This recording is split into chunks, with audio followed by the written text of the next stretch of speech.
یہ مساوات کا درس کوئی کسی کے خلاف نہیں، یہ درس اگر کہیں ملتا ہے تو اسلام دیتا ہے۔ ملک شام کے اندر عمر ابن عاص کے بیٹے نے ایک یہودی بچے کو کوڑا مار دیا، صرف اس لیے کہ گھڑ دوڑ میں وہ یہودی بچہ آگے نکل گیا۔ اس بچے نے کہا کہ میں امیر المومنین سے، میں عمر ابن عاص سے میں شکایت کروں گا۔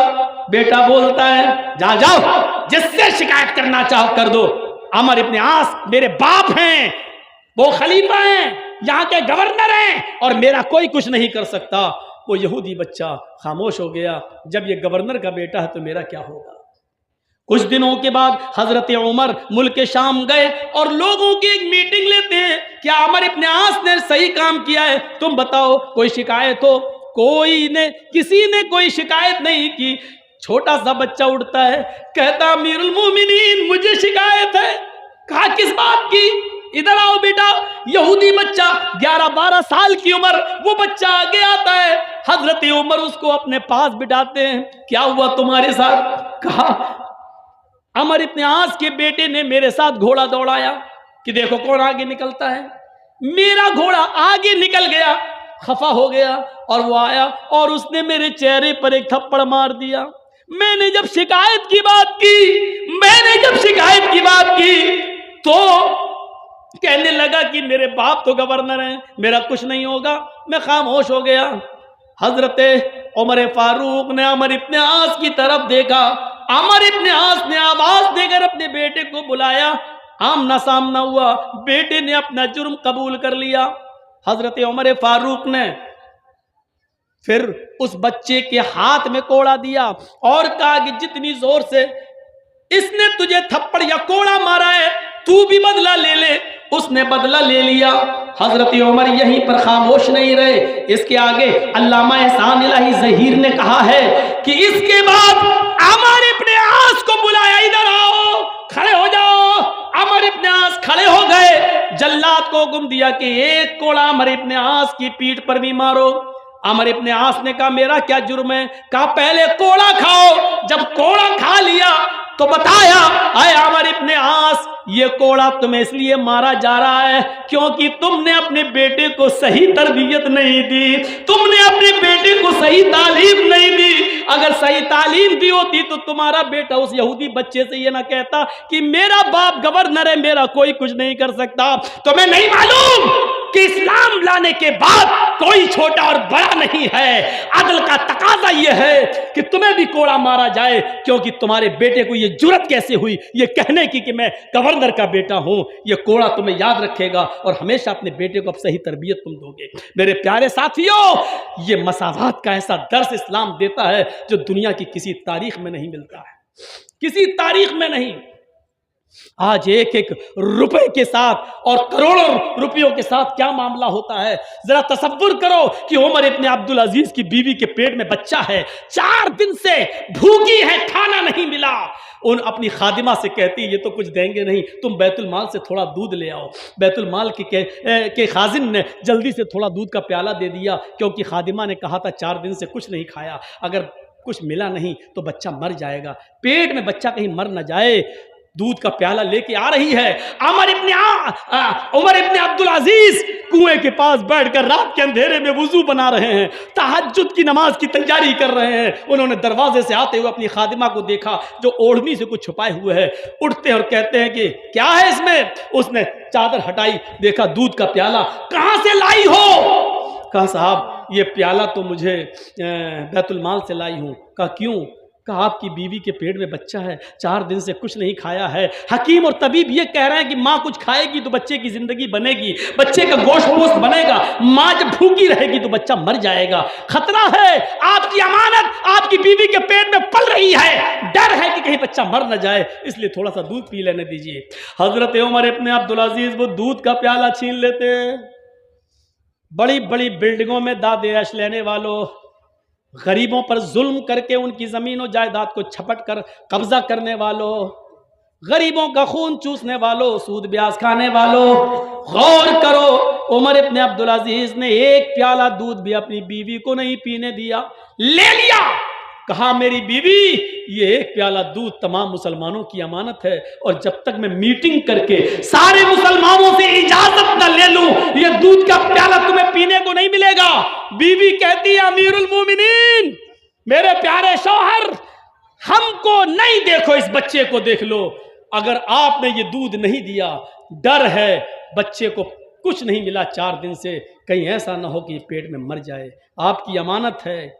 عمر ابن عبدالعزیز کی آنکھوں میں آنسو، دودھ کا پیالہ دیکھتے ہیں اور اپنی بیوی کا پیٹ دیکھتے ہیں اور پھر فیصلہ کرتے ہیں، اور جو جواب دیتے ہیں اس جواب کو سنیے کیا کہتے ہیں، میری پیاری بیوی تیرے پیٹ میں میری جو امانت پل رہی ہے، تیرے پیٹ میں میرا جو بچہ پل رہا ہے، اگر مسلمانوں کی امانت میں خیانت کر کے ایک پیالہ دودھ پی کر اگر اس بچے کی زندگی بچ رہی ہے تو اپنے پیٹ کے بچے سے کہہ دو کہ مجھے تیری زندگی نہیں چاہیے، مجھے تیری زندگی نہیں چاہیے، اگر یہ مرتا ہے تو مر جانے دو، ہمیں اپنے بچے کا مر جانا گوارا ہے، لیکن اپنے بچے کے پرورش کے خاطر مسلمانوں کی امانت میں خیانت کر کے اس کو دودھ پلانا گوارا نہیں ہے۔ یہاں سے اسلام کو پہچاننے کی کوشش کرو، یہاں سے اٹھو اور دیکھو اللہ نے اسلام کو سب سے بہتر کیوں کہا، ان الدین عند اللہ الاسلام، اللہ تعالیٰ نے یہ کیوں کہا، اسلام کو چھوڑ کر کوئی دوسرا دین تلاش کرو گے تو وہ قبول نہیں کیا جائے گا۔ دنیا کے اور مذاہب کی اسٹڈی کریے، ان میں یا تو افراط ملے گا یا تفریط ملے گی، کسی میں بہت زیادہ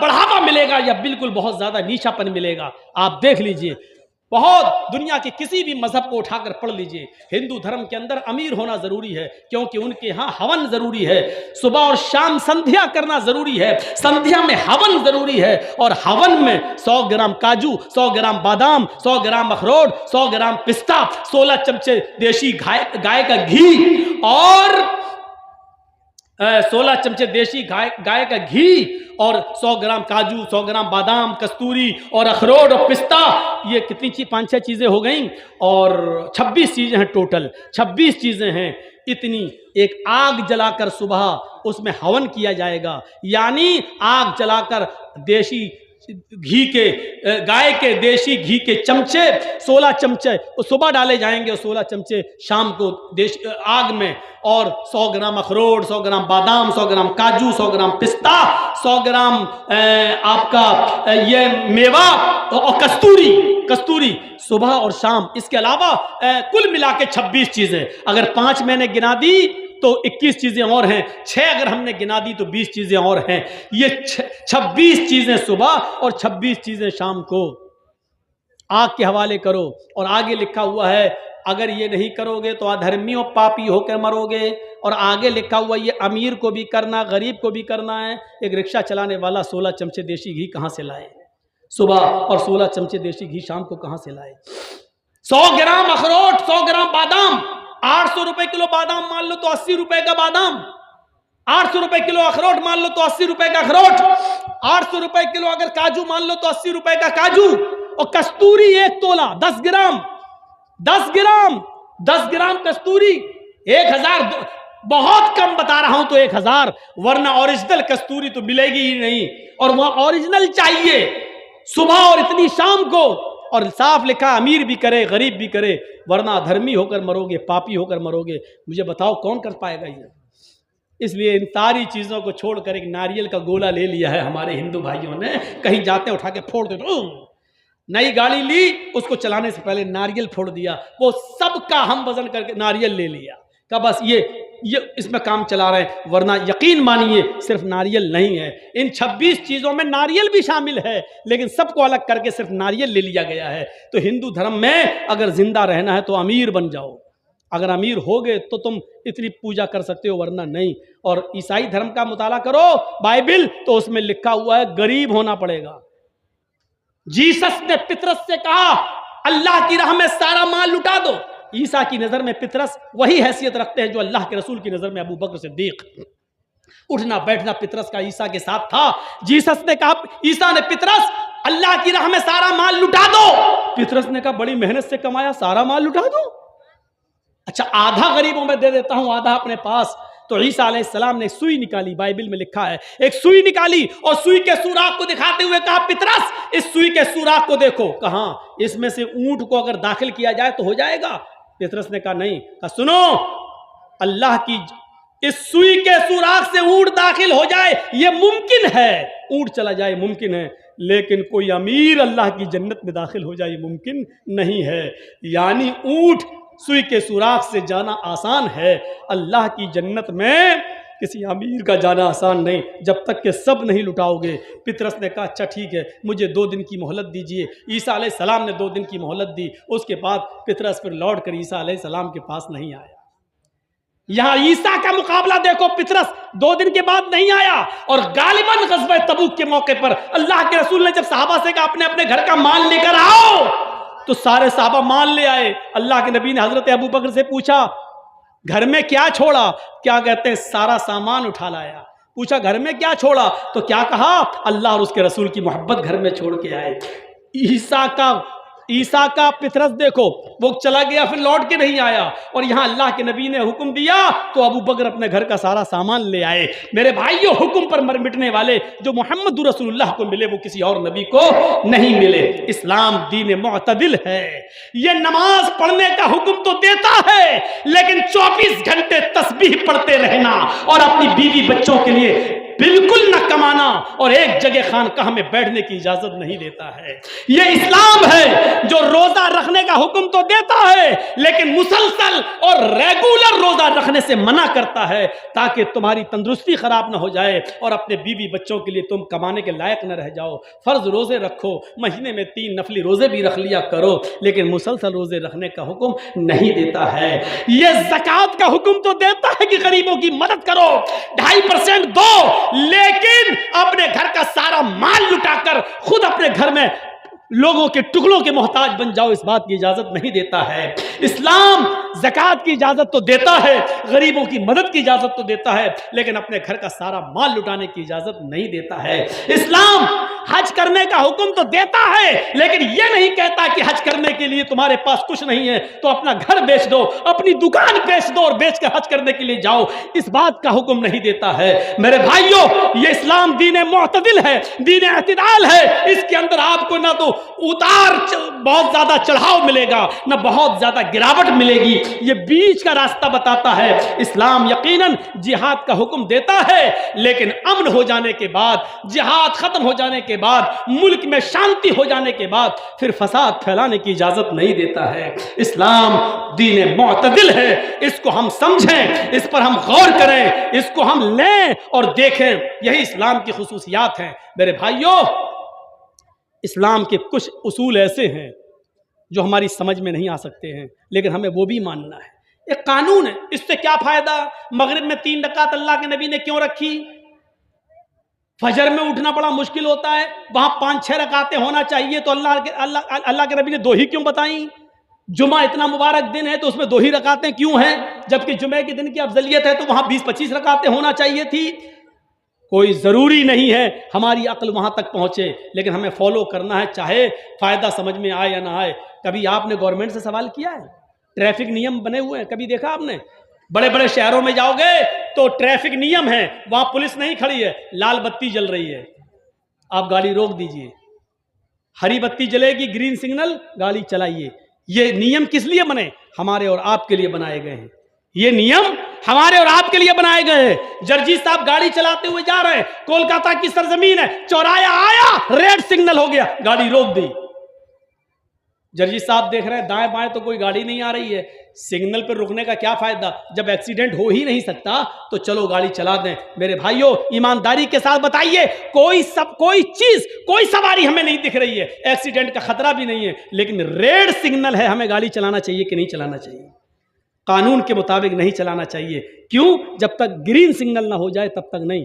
ہماری عقل کہتی ہے کوئی فرق نہیں پڑتا, چلاؤ, کیونکہ کوئی ایکسیڈنٹ کا خطرہ ہی نہیں ہے, آگے کوئی سواری آ ہی نہیں رہی ہے. لیکن لکھنؤ میں جہاں اس وقت ہم رہ رہے ہیں میرے بھائیوں, وہاں پولیس نہیں کھڑی ہے, لیکن گاڑیوں کے نمبروں کو اکاؤنٹ سے جوڑ دیا گیا ہے, ہمارے بینک کے اکاؤنٹ سے جوڑ دیا گیا ہے. آپ نے جیسے ریڈ سگنل کراس کر کے توڑا, فوراً آپ کے موبائل میں میسج آ جائے گا 500 روپے چالان آپ کا کٹ گیا ہے. چاہے ایکسیڈنٹ کا خطرہ ہو یا نہ ہو, لیکن ریڈ سگنل ہے, گاڑی روکنا پڑے گی. آپ کتنا بھی لڑیے ٹریفک کے پولیس والے سے، صاحب گاڑی تھوڑی آ رہی ہمیں جانے دیجیے، نہ ریڈ سگنل ابھی نہیں جا سکتے، کہ نقصان کیا اگر ہم چلے جائیں؟ کچھ نہیں، قانون ہے۔ جمعے میں 2 رکعت کیا ہے ہمیں نہیں، کیوں ہے ہمیں نہیں معلوم، ہمارے نبی نے قانون بنایا، ہمیں فالو کرنا ہے۔ فجر میں 2 رکعت کیوں ہیں ہمیں ماننا ہے۔ گندگی زمین پر چلتے ہوئے موزے میں نیچے لگے گی، لیکن مسا اوپر کرنے کا حکم دیا ہے، نیچے کیوں نہیں ہمیں ماننا ہے۔ حالانکہ لوگوں نے اس کے جواب دیے ہیں، لیکن ہمیں جوابات سے مطلب نہیں، ہمیں مطلب صرف یہ ہے کہ ہمارے نبی نے جو قانون ہمیں بنا دیا ہے ہمیں ماننا ہے۔ مکھی کھانے پینے کی چیز میں گر جائے اس کو پورا ڈبو دو، صاحب پورا ڈبو دو، ہاں جب تک وہ مر نہ جائے اس کو ڈبو دو، جب مر جائے تو اس کو نکال کے پھینک دو، پھر پینے والی چیز پی لو یا کھانے والی چیز کھا لو۔ اگر آپ کا دل کراہیت نہ کرے تو، لیکن وہ چیز حلال ہے کھا سکتے ہیں، لیکن پورا ڈبونے کا حکم ہے۔ صاحب مکھی بھی زندہ نکال کے پھینک دو، پورا ڈبو دو، بھر جانے تک انتظار کرو۔ ہماری سمجھ میں نہیں آ رہا نہ آئے، حالانکہ اس کا طبی فائدہ ہے، لیکن اگر ہماری سمجھ میں نہیں بھی آتا ہے تب بھی کوئی فرق نہیں، ہمارے نبی نے قانون بنایا، ہمیں فالو کرنا ہے۔ ٹریفک نیم کی طرح، جیسے ریڈ سگنل ہے لیکن ایکسیڈنٹ نہیں ہو سکتا ہے، پھر بھی ہمیں رکنا ہے، اگرچہ کوئی خطرہ نہیں ہے پھر بھی رکنا ہے، کیونکہ قانون ہے اور قانون ہمارے فائدے کے لیے بنائے گئے ہیں۔ ہمیں کوئی نقصان یا فائدہ ہو یا نہ ہو، اللہ کے رسول نے یہ قانون بنایا، ہمیں ماننا ہے، کیونکہ اللہ کے رسول صلی اللہ علیہ وسلم کو کہ ہر کام میں مصلحت ہے۔ یہ الگ بات ہے کہ ہم وہاں تک پہنچ پائیں یا نہ پہنچ پائیں، ہماری عقل وہاں تک جا سکے یا نہ جا سکے، لیکن فائدہ ضرور ہوگا، مصلحت ضرور ہوگی، ہمیں ماننا ہے۔ ایک چیز اور بتا دوں، قرآن کہتا ہے یا ایھا الذین آمنوا ادخلوا فی السلم کافہ، پورے داخل ہو جاؤ۔ 2-4 نمازیں پڑھ لیں مسلمان بن گئے، 2-4 روزے رکھ لیے مسلمان بن گئے۔ اب کون ہے؟ محمد اسلم، محمد جرجیز، محمد اکرم؟ نہیں، یہ بجلی کا کھمبا لگا ہے، مان لیجئے ابھی اس پر تار نہیں دوڑائے گئے ہیں، لیکن آپ کے گاؤں میں بجلی کا پول لگا ہوا ہے، بجلی کا کھمبا لگا ہے، اس پر بہت جلدی تار دوڑیں گے، گاؤں میں بجلی آنا ہے۔ لیکن اسی بجلی کے کھمبے کے پاس آم کا ایک پیڑ ہے، آم کا ایک پیڑ، ہوا چلی، آندھی آئی، چند پتے ٹوٹ کر بجلی کے پول پر، بجلی کے کھمبے پر چپک گئے، تو آپ اس بجلی کے کھمبے کو کیا کہو گے؟ بجلی کا کھمبا یا آم کا پیڑ؟ بتائیے۔ تنویر ذکی مدنی صاحب نے ہاتھ اٹھوایا، ہم پوچھ رہے ہیں آپ سے، اس کھمبے پر، بجلی کے پول پر آم کے 5-6-10 پتے چپک گئے، آپ اس کو کیا کہو گے؟ بجلی کا کھمبا یا آم کا پیڑ؟ بجلی کا کھمبا۔ آم کا پیڑ کیوں نہیں کہہ رہے ہو؟ اس پہ تو پتے چپکے ہوئے ہیں، نہیں کہہ سکتے ہو، کیوں؟ کیونکہ آپ جانتے ہو کہ چند پتوں کے کھمبے پر چپک جانے سے بجلی کا کھمبا آم کا پیڑ نہیں بن سکتا ہے۔ آم کا پیڑ تبھی آم کہلائے گا جب وہ اپنی جڑ میں بھی آم ہو، اپنی شاخاؤں میں بھی آم ہو، اپنے پتوں میں بھی آم ہو اور اپنے پھل میں بھی آم ہو، تب اس کو آم کا پیڑ کہو گے۔ اور جب 2-4 پتے کے چپک جانے سے بجلی کا کھمبا آم کا پیڑ نہیں ہو سکتا، تو آپ کی اور ہماری 2-4 نمازیں ہمیں مسلمان کیسے بنا سکتی ہیں؟ 2-4 روزے ہمیں پورا مسلمان کیسا بنا سکتے ہیں؟ جب بجلی کے کھمبے پر لگے ہوئے 2-4 پتے بجلی کے کھمبے کو آم کا پیڑ نہیں بنا سکتے ہیں۔ آم کا پیڑ تبھی آم کا ہوگا جب وہ جڑ میں بھی آم ہو، شاخاؤں میں بھی آم ہو، برانچ میں بھی آم ہو، پتوں میں بھی آم ہو، پھل میں بھی آم ہو۔ آپ مسلمان اس وقت کہلاؤ گے جب آپ کی جڑ میں اسلام ہو، آپ اٹھیں تو اسلام چھلکتا ہو، آپ بیٹھیں تو اسلام چھلکتا ہو، آپ چلیں تو اسلام چھلکتا ہو، آپ کھائیں تو اسلام چھلکتا ہو، آپ عبادت کریں تو اسلام ٹپکتا ہو، آپ شادی اور بیاہ کریں تو اسلام نظر آتا ہو، آپ کی جڑ بھی اسلامی ہو، اس میں لگنے والے پتے بھی اسلامی ہو اور اس میں پھل بھی اسلام کا لگا ہو، تب آپ پورے مسلمان کہلائیں گے۔ تو اسی لیے قرآن نے کہا ادخلوا فی السلم کافہ، تو 4 وقت کے نمازی مت بنو، اسلام کے اندر پورے کے پورے داخل ہو جاؤ، اپنے جڑ کے ساتھ مسلمان بنو، جڑ کے ساتھ۔ اسلام کے ساتھ ہمارا تعلق پانی اور پتھر کی طرح نہیں ہونا چاہیے۔ یہ ایک جگ ہے، مان لیجئے اس میں ایک پتھر ہم نے ڈال دیا، دو دن کے بعد دیکھیں گے آپ پتھر بھی دکھ رہا، پانی بھی، پتھر نکال کے آپ الگ کر دیجئے۔ جب چاہا پتھر کو الگ کر دیا، 2 دن کے بعد بھی پتھر کو الگ پھینک دیا۔ اس کا مطلب کیا ہے؟ نہ پانی نے پتھر کو ایکسپٹ کیا، نہ پتھر نے پانی کو جذب کیا، یہی تو مطلب ہوا۔ آپ نے پتھر ڈالا ضرور تھا، لیکن نہ تو پتھر پانی پہ چڑھا نہ پتھر پہ پانی چڑھا، پتھر کو نکال کے آپ نے پھینک دیا۔ یہ معاملہ نہیں ہونا چاہیے کہ جب چاہو تب اسلام ہم سے نکال دو، جب چاہو تب ہم اسلام میں داخل ہو جائیں۔ نہیں، ہمارا معاملہ اسلام کے اندر ایسا ہونا چاہیے، اسلام کے ساتھ پانی اور رنگ کا۔ جلیبی کھاتے ہیں، رنگ ہوتا ہے نا اس میں کھانے والا، کلر، لال رنگ کا کلر لائے پانی میں ڈال دیا، 2 منٹ کے اندر آپ دیکھ لیجئے اس میں گھل جائے گا۔ پیلا کلر لائے پانی میں گھل گیا۔ اب پانی سے رنگ کو آپ الگ کر کے دکھائیے، آپ کے باپ بھی الگ نہیں کر پائیں گے۔ پانی میں رنگ ڈالا، پانی نے رنگ کو اپنے اندر جذب کر لیا اور رنگ نے بھی پانی کو اپنے اندر اپنا رنگ دے دیا۔ اب پانی سے رنگ کو الگ کرنا چاہو نہیں ہوگا، رنگ سے پانی کو الگ کرنا چاہو تو نہیں ہوگا۔ اسلام کے ساتھ ہمارا یہ معاملہ ہو، جب ہم مسلمان ہیں تو اسلام ہم سے نکالا جائے تو نہ نکلے، اسلام سے ہم کو دور کیا جائے تو نہ ہو، یعنی ہر حال میں مسلمان رہیں۔ حضرت بلال کے سینے پر پتھر رکھ دیا جاتا تھا لیکن اسلام ان کے دل سے نہیں نکلتا تھا۔ احد احد احد، سمیہ رضی اللہ تعالی عنہا کے اندام نہانی میں نیزہ ڈال دیا گیا اور چیخ رہی ہے ثبت قدمی علی دینک یا ارحم الراحمین، اے اللہ مجھے میرے دین پہ ثابت قدم رکھنا، دشمن بہت ہیں مجھ سے میرا دین چھیننا چاہتے ہیں، اے اللہ ایسے حالات میں مجھے ثابت قدم رکھنا۔ اس نے 2 اونٹ منگوا کر سمیہ کے پیروں کو 2 اونٹوں سے باندھ کر ایک کو پورب اور ایک کو پشچم کی طرف بھگا دیا، لیکن سمیہ نے اپنے جسم کے 2 ٹکڑے کرنا گوارا کر لیا، لیکن اسلام سمیہ کے دل سے نہیں نکلا اور سمیہ سے اسلام نہیں نکلا۔ اسلام کے ساتھ ہمارا یہ معاملہ ہونا چاہیے، نہ کہ پتھر کی طرح۔ جب شادی ہوئی تو موٹر سائیکل مانگ لی، نام کیا ہے؟ ضیاء الحق، نام کیا ہے؟ محمد جرجیس، نام کیا ہے؟ محمد اسلم۔ ہم اپنے جڑ میں بھی مسلمان رہیں، اپنے شاخاؤں میں بھی مسلمان ہوں، اپنے پتوں میں بھی مسلمان ہوں اور ہمارے پھلوں میں بھی اسلام لگ رہا ہو، تب ہم پکے مسلمان ہیں۔ تو میرے پیارے ساتھیوں، ان چند مثالوں سے میں نے اسلام کو سمجھانے کی کوشش کی ہے۔ 10 بجے جلسہ ختم ہونا تھا، ہم نے 10:37 دے دیا۔